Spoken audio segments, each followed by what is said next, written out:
When somebody comes to your site, we want them to do something, right? And that's where the good copy comes in. But when it comes to rank, that's a whole other animal.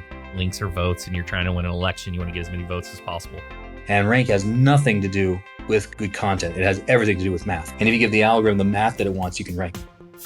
Welcome to Personal Injury Mastermind. I'm your host, Chris Stryer, founder and CEO of Rankings.io, the elite legal marketing agency.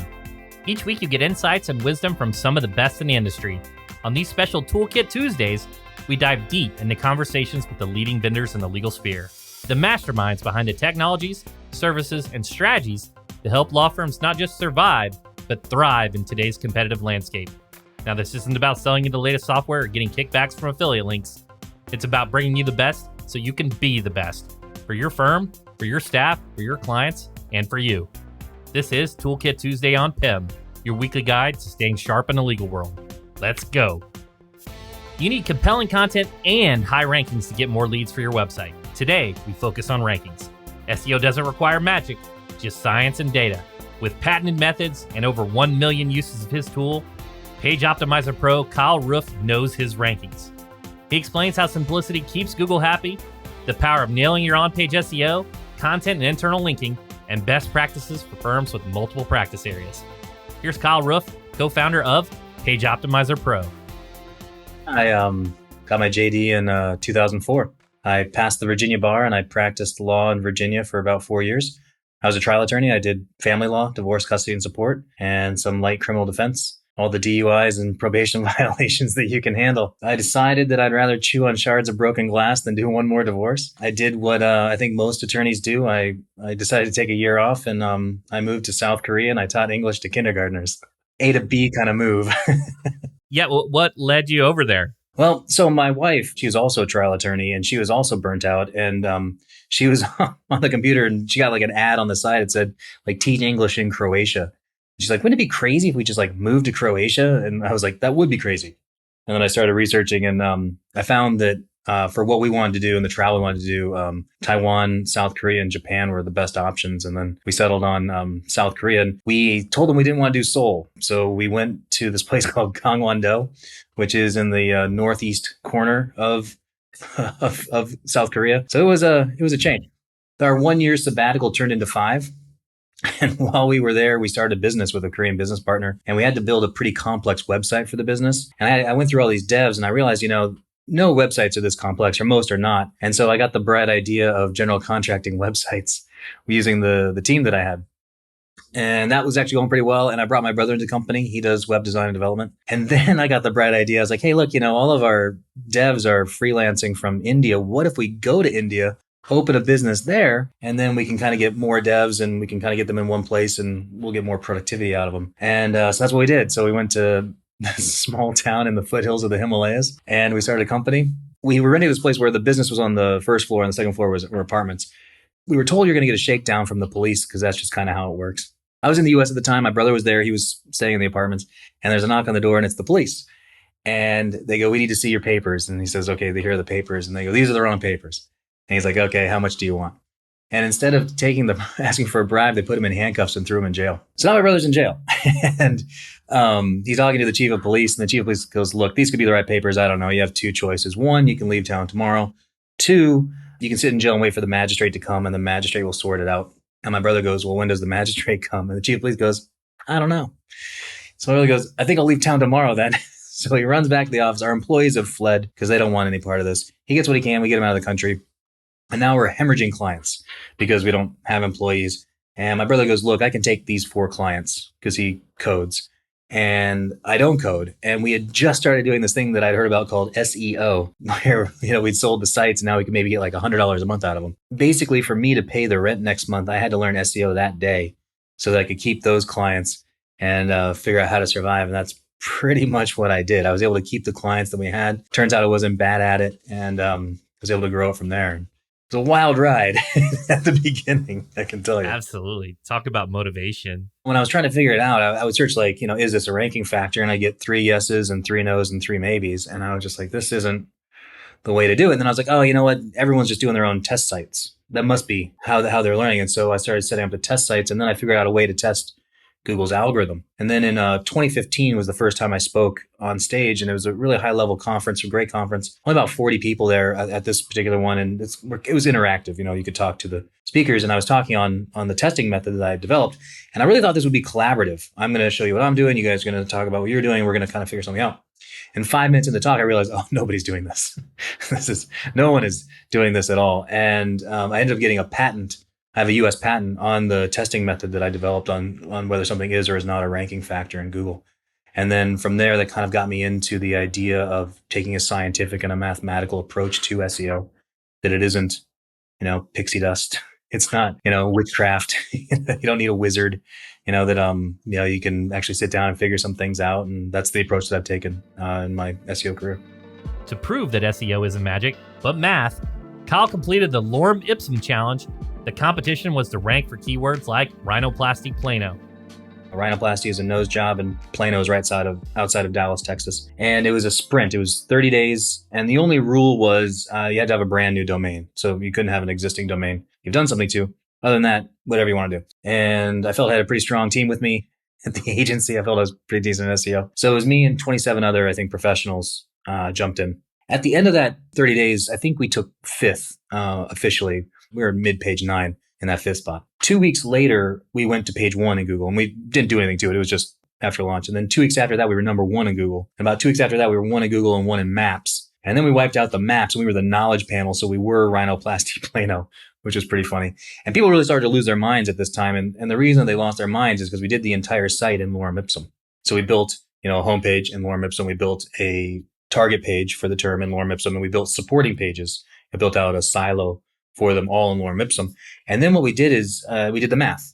How many times we needed the target keyword in certain places, its variations in certain places, contextual terms in certain places. And then we very crassly copied and pasted the words into the Lorem Ipsum in those places the right number of times. Really to show that while you certainly need good content, good copy to convert, when somebody comes to your site, you want them to do something, right? And that's where the good copy comes in. But when it comes to rank, that's a whole other animal. And rank has nothing to do with good content. It has everything to do with math. And if you give the algorithm the math that it wants, you can rank very, very well. Is that where Surfer comes into play? When I look at something like Surfer SEO and these other tools, and it'll say, hey, your content's too long. And you're like, what do you mean? I've got this really robust article that really covers the topic. And sometimes when you reduce the amount of content, does it play into that keyword density in that scientific portion of the algorithm? Is that what you think? The way to think about it is term frequency in specific areas. So there are different places that Google will look on a page, such as your title tag, your H1, your H2s and H3s, your paragraph text. Those are all separate places that Google will look. And I think the better way to think about it is term frequency in those areas, more so than a density, but it's so similar. I think if you thought about it as density, I think you'd be totally fine. Density within those particular regions. Term frequency, I think, is like the counts, I think, are a better way to look at it, but you'll get there on density as well. Yeah, and one other thing, and I heard this conversation with you and Matt Diggity, was talking about not trying to make it difficult for Google to understand. So let's say we have a personal injury attorney listening, and he wants to rank for, let's say, Houston car accident lawyer. So some SEO specialists would say, to optimize maybe in the title and the H1, they would say, Houston car accident attorney, Houston auto accident lawyer or law firm. And we know that synonyms and the related play into that. But I heard where you mentioned like, hey, make them consistent. Don't try to confuse Google. Can you kind of elaborate on that too? Can you imagine opening a book and you look at the table of contents and chapter 4 has a title, right? And then you go to chapter 4 and you get there on the right page and the title is something different, close but different. Wouldn't that be weird? Wouldn't that like throw you off a little bit? Am I on the right page? Did I do this wrong? That's the same thing to me if you do a different page title, the title that search engines see, and then a different H1, the title that humans see. It makes no sense to me to try to out clever it. We've run this test before multiple times, and it always wins having the same title, page title, and same H1 will always win. But bots, you have to make it as easy as possible for them. Google's amazing, right? Unbelievable. And the semantic understanding that it has is unparalleled. But at the same time, why make it hard? Make it easy for Google to understand what this page is about. There are top 4 places to put a keyword. They've been consistent since 2015. And that's putting the keyword in your URL, your title tag, your H1, and one time in paragraph tags. And if you do those four things, you've probably done 60% of SEO right then and there. Don't overthink it. Just put the keyword in those four places. One caveat though, if you have an existing page and it's doing pretty well and you don't have the keyword in your URL, don't change your URL to put it in, because you're giving Google a brand new page. Keep that as is. So do that on like brand new pages going forward, or pages that aren't performing well. But otherwise, you want your keyword in those four spots, and you've done a lot. Don't overthink it. Just do that. Stick to those basics, and you can do really well. Yeah, and to the point where now Google's even smacking people in the mouth, and they're changing the title tag based upon the H1 automatically. I kind of want to pull this together in terms of content, the content trust ladder, and how it plays into moving up the ladder, and not necessarily needing links. And you've done some studies there, but let's say, for example, we have an attorney that practices criminal defense, but they also practice personal injury. Are you in the two sites camp? Are you in one big authoritative site? Because they're different themes, they're different topics and subtopics. How do you approach that? You can do two on one site for sure, and be very successful. The only thing you want to avoid is being thin on two things where you could have been deep on one. So I wouldn't sacrifice them both by going like really shallow on each of them. I would, if you have to choose, like if you only have so many resources, I would go in depth on one before I moved on to the other. That's the only thing that I would consider. So as long as you can go deep and be comprehensive in both of them, you can do both on the same site for sure. Kyle and his team used math to figure out how to rank the term rhinoplasty plano. This led Kyle to start his company, Page Optimizer Pro. At first, Kyle and his team manually entered data. Eventually, the team created a way to automatically scrape data from sites and import it into Google Sheets to analyze. But the innovation came with its own problems. We started breaking Google Sheets like you wouldn't believe. And then we realized we needed something a little more robust. And actually, my one business partner, Maria, she goes, I think this should be a Python script. She's like, I think I can go learn Python. And then she goes out and learned Python in 2 weeks. And in week 3, she writes the first script for the tool, which was unbelievable. And that script actually lasted for a little bit. What we did is we put it on the back end of the agency site, where you would just put in like an email address and your keyword basically. And then we would email you a spreadsheet. I think got to the point that our bill was just too high on hosting. And so we took it off that and put it into an actual like SaaS tool. And we basically kind of gave it away for free for about 6 or 7 months as people were kind of using it, and we're just kind of figuring out how it worked. And then it was June of 2018. We were like, hey, we got to charge $1 a spreadsheet, guys. Blew my mind was in that first month, we made $2,600, which means we did 2,600 runs. And I was like, that's insane to me. Like that many people were using it.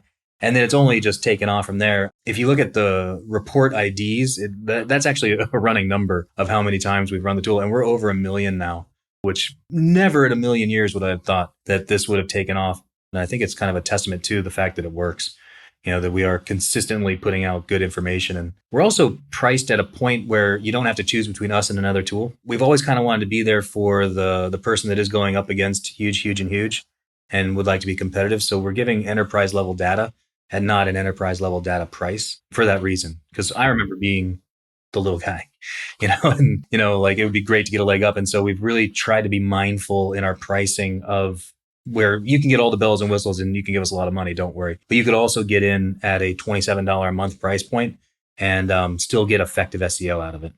A lot of our audience uses SEMrush or Ahrefs. What are the differences for let's say a novice attorney listening? How could he or she use Page Optimizer Pro for their website? Those tools are comprehensive, right? They're looking at keyword research, they're looking at backlinks, they're looking at keyword gaps, content gaps, that kind of thing. We are solely focused on on-page SEO. And big distinguishing factors, we do our own math. I wrote the algorithm. We're one of the few tools that doesn't give averages and doesn't use somebody else's API to do the recommendations. The recommendations come from us. We do our own scraping and we do our own calculations. And so what we do is we call edge analysis. There are times when we want to do more than your competitor, but there are times we want to do less. There are times we want to do the same, and that will give you the best opportunity for ranking well. And that's what we do. So we try to find those edges and what those numbers should be, with the idea that if you kind of get within a good score on we have an optimization score. If you get like an 80 plus, you can feel pretty confident that you've done just about all you can do on page.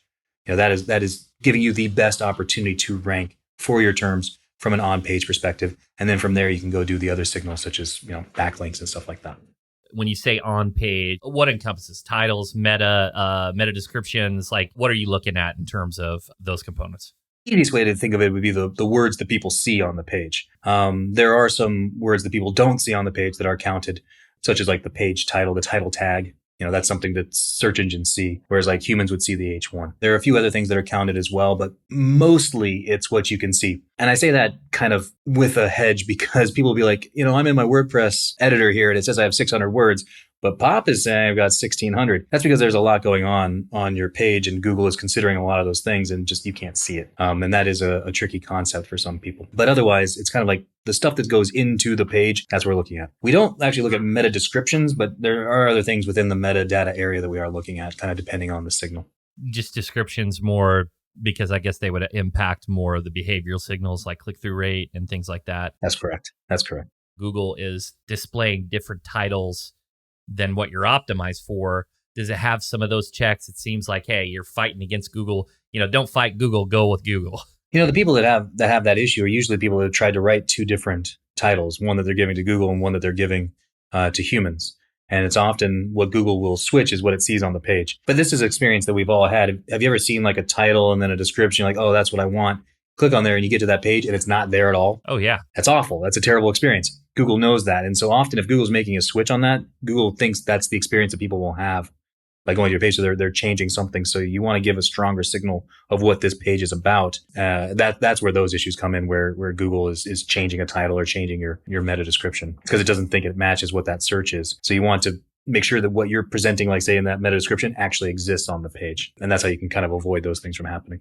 A lot of times when we're doing benchmark analysis or competitive analysis, we're going and we're seeing like the link gap or, for example, something like Surfer saying, hey, the top sites all have X amount of words and yours has this. And like we're trying to beat the competition. So you're taking it more of an individual approach. Obviously, the external factors have to contribute to rankings, but are you benchmarking and looking at industry specific examples to make these, without getting into the details of your math? Things very keyword to keyword, niche to niche. All we can do is look at what Google is presenting for a particular keyword. But that's an important concept because the secret is hiding in plain sight.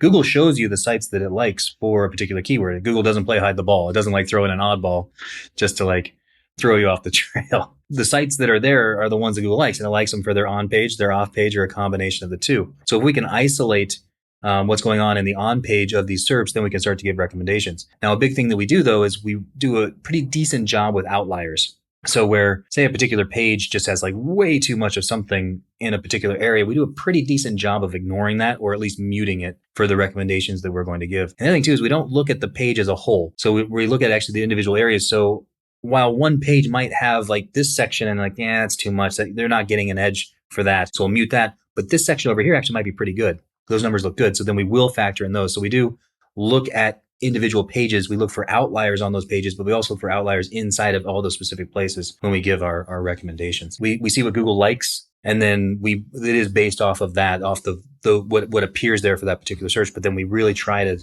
find the place that is actually giving the edge and where things are actually happening. And those are the recommendations that we're trying to give.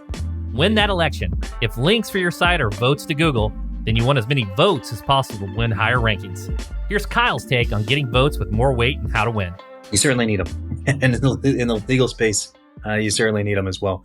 But what I've found is the more that you dial in your on page, the fewer links you need. And so the one thing you completely control is what goes onto your site. And so that's the thing where I think you really want to invest the majority of your time is if you can get that as right as possible, then you need fewer things. It's going to speed up time for ranking for terms. It's going to reduce cost for ranking for terms when you do that correctly. Now, not just the page itself, but you're going to want to build out pages to support that page.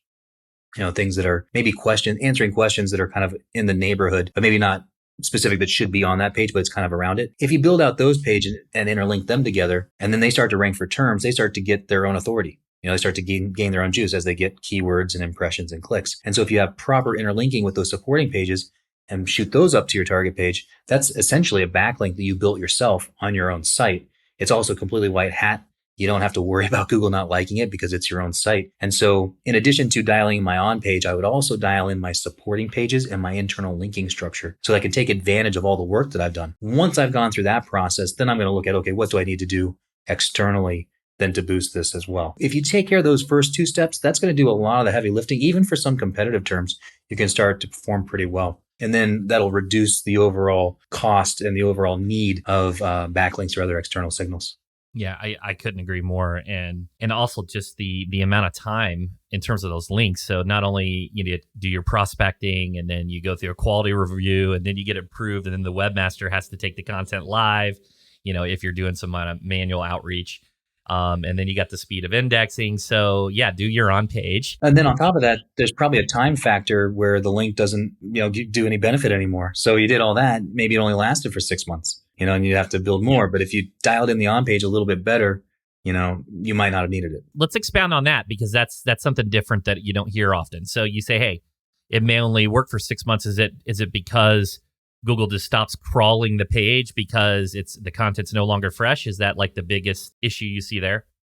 Yeah, there are a lot of reasons for link rot. One could be Google just doesn't like that page anymore. Google doesn't like that site anymore. There's probably a time factor to links anyway. You're only going to get so much value for so much time. So after a certain amount of time, you probably lose the value of that link. And that's just that. Pages go down. All of a sudden it's a 404. They might also even just take it down themselves. You got that placement. They might decide they're going to give it to somebody else. All those things happen. All those things are link rot. Once you start building backlinks, you probably will have to consistently build them, which is true, as you will kind of lose those ones on the back end. You'll still want to bring in new ones. But at the same time, you could also continue to build out content on your site to protect you from those variances. The other big thing is that if Google decides they don't like a link anymore, like in a particular update, I used to think of like people getting hit. They were building links, they got hit, and now, they've been smacked and they've dropped. I don't really see it that way anymore. I view it more like Google kind of put you down back where you belong, because those backlinks were boosting you up higher than where you should have been. Because you didn't have this foundation on your site building up your authority through your content, through your internal linking. You're doing it all through external links. As soon as Google doesn't like those, you drop. And it's not, in my mind, it's not a penalty anymore. This is just where you belong. And they're putting it back down. So I think you should kind of have a strategy where you're slowly but surely raising your authority through things that you control on your own site, so that when those updates happen, when Google decides they don't like it anymore, maybe you take a hit, but it's a small little drop, and rather than like the variances go like this. You kind of want that slow, steady gain, and you can do that all through on page and through supporting content. Yeah, and I couldn't agree more with that. And I think that's where a lot of people get into trouble, is they'll just concentrate all their link building efforts to one page, and it's super unnatural as it relates to the other pages in that you're competing against. And so you get that boost, and then it's just the constant, hamster wheel that you're playing on. That's exactly right. Tell me just general thoughts, AI, kind of where's the industry going, the opportunity for, personal injury attorneys to drive cases using search. I think the big thing is it's going to be okay. We're going to be fine. I know a lot of SEOs that are on the ledge, and I have to talk them off the ledge. Right now, the generative AI that we have, the language models, that's all they are language models. And to be honest, they're fancy spinners. That's really all that they are. They aren't creating anything. There's nothing AI about them. They're not intelligent. They're not creating. They're taking information or words that they know, and then they're predicting what words should come up based on what you've asked it. That's not anything that anybody needs to be concerned about in terms of losing a job. My entire career, every 6 months, SEO has died. Every 6 months. And not only has it not died, it's continued to flourish, and it's done remarkably well. Yep. So I can see that maybe there are going to be some tweaks here and there on some things. But at the end of the day, as long as it's an algorithm, that means there'll be optimization. The only time we're screwed is when it's humans actually just picking the order. This is the order that should be. As long as it's math, as long as it's an algorithm, even if it's an AI-generated algorithm, that's still an algorithm. That'll still need optimization. Basically, we'll be doing this, I think, till we don't want to do it anymore, instead of us getting kicked out of anything. The one way I would use AI right now is that it does speed up content generation, in particular, like content ideas. I think that's a great way to do it. But you cannot just ask it for content and then take that and put it onto your site, especially in the law space. I'm sure you heard about the lawyer that filed the brief with the fake cases, right? That was intense. Where ChatGPT gave them four very fake cases, lied about it too. Are these real cases? Yeah, those are real cases, because it's not lying. It's not looking up information because it just doesn't know. So anything you get does need to be edited for tone, brand, factual situations and then also uniqueness. So, while I think you can speed up the process of content generation a bit, you still have to have a lot of human intervention, and you also need a plan. You can't come up with a plan for your SEO. They can help you do SEO a little bit faster, but if you're bad at SEO, it's just going to help you do bad SEO faster. Like, it's not going to somehow drag you into, you're not going to be an amazing SEO because of it. You still have to prompt it to get the stuff back out of it. You still have to manipulate that content and how it's going to work in a broader scheme or campaign. AI is not doing any of that. So we'll be good. We're fine. I would use it for content generation, and that's about it. 1000%. And I am in complete agreement of Article Spinner 2.0 is essentially what it is. And it's great. I mean, it's impressive. Yes. But that's all that it is. Yeah, and you have to have the unique personalization, make it personal and all that. Otherwise, you could get into trouble for a variety of reasons, the unique aspects, everything to that degree. And I'm with you. I think all SEOs, when ChatGPT came out, were like, oh, shit, we're done, yeah. Right? But then it's like, right. Oh, you use it, and it's like, oh, okay, here are the limitations. And then you have to take a step back and say, well, Google's not going to change. They're going to optimize their algorithm, but they still have to sort everything on the web. And if they have to sort that, and it can't be done manually, the labor arbitrage there would be ridiculous compared to what they're doing with software and just algorithms. Yeah, there's just a lot of opportunity. I think, too, the other thing that I think there's going to be more emphasis on and just personally, on the reviews side, from a local SEO brick and mortar capacity. And we already see a lot of pressure there anyways, but it feels like there's this monopoly when there's only 3 results, not counting paid. And when, the new algorithm, there's a lot more maps, a lot more options, kind of like reminds me of like an Amazon shopping cart compared to a shopping scenario. That just means more opportunities for optimization. Thanks so much to Kyle for sharing his insights. Let's go over the takeaways. Keep it simple. Make things easy for Google to understand. Place the keyword in the URL, title tag, H1, and then paragraph tags. Can you imagine opening a book and you look at the table of contents and chapter 4 has a title, right? And then you go to chapter 4 and you get there on the right page and the title is something different, close but different. Wouldn't that be weird? Wouldn't that throw you off a little bit? Am I on the right page? Did I do this wrong? That's the same thing to me if you do a different page title, the title that search engines see, and then a different H1, the title that humans see. Maximize organic rankings. Nail on-page SEO, content, and internal linking. Invest time into creating high-quality, relevant content on your main target pages. Doing this well will help them rank better and faster. It can also reduce the number of external links you need. If you build out those pages and interlink them together, and then they start to rank for terms, they start to get their own authority. They start to gain their own juice as they get keywords and impressions and clicks. And so if you have proper interlinking with those supporting pages and shoot those up to your target page, that's essentially a backlink that you built yourself on your own site. Go all in. If your firm covers 2 or more practice areas, go deep on one area first, then build out the second practice area. If you have to choose, if you only have so many resources, I would go in depth on one before I moved on to the other. That's the only thing that I would consider. So as long as you can go deep and be comprehensive in both of them, you can do both on the same site for sure. All right, everybody. I hope we added a few more tools to your kit. For more about Kyle and Page Optimizer Pro, head on over to the show notes. While you're there, leave me a 5-star review. I'll be forever grateful. Thanks for listening to Personal Injury Mastermind with me, Chris Stryer, founder and CEO of Rankings.io. Catch you next time. I'm out.